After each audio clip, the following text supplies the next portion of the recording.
I'm going to go over what your realistic fiction story needs to be successful. So Friday, you should have filled out a graphic organizer identifying who your characters are going to be, what your setting is going to be, what your problem is going to be, and what your solution is going to be. On Friday, I also went over exactly what realistic fiction was, what kind of things need to be in your story. So if you did not watch that, please go back to the day one, December 11th folder, and it will be in there. Okay, that graphic organizer needs to be done before you do this writing. So this is in your Schoology. If you just click realistic fiction criteria for success. So I'm going to click on that, and that is going to tell me what it's going to tell you what your realistic fiction story needs to be successful, okay? This first one is going to be a rough draft. After you submit it, I'll print it out, I'll make edits to it. Maybe I'll ask some questions of things you could add to it to make it even stronger. But that'll be your rough draft.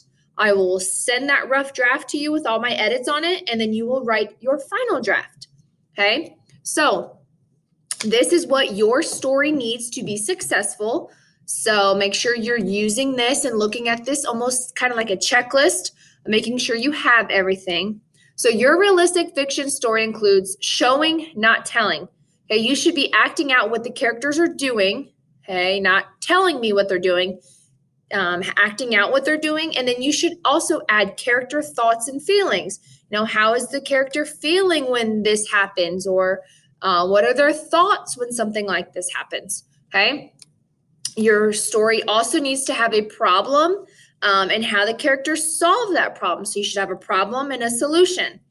It needs an ending that tells what lesson the character or characters learned.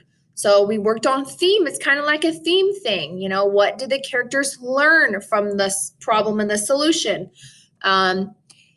It needs to stick to the main story the whole time and does not add unnecessary details. Okay, so make sure you're only including things that the story needs. You're not adding unnecessary things that really play no part in the story. Just stick to what the story's about.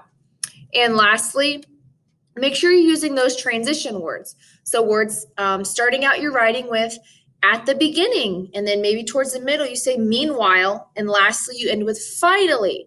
Okay, so make sure you're using transition words. And then this is not included, but you know, it's kind of what we always know. Check for capital letters, check for punctuation, check for spelling errors. Okay, make sure you're not just writing one long sentence. Make sure you're breaking this down into multiple sentences. Okay, if you need anything, I'm free. You can message me with any questions and I will get back to you as soon as I can.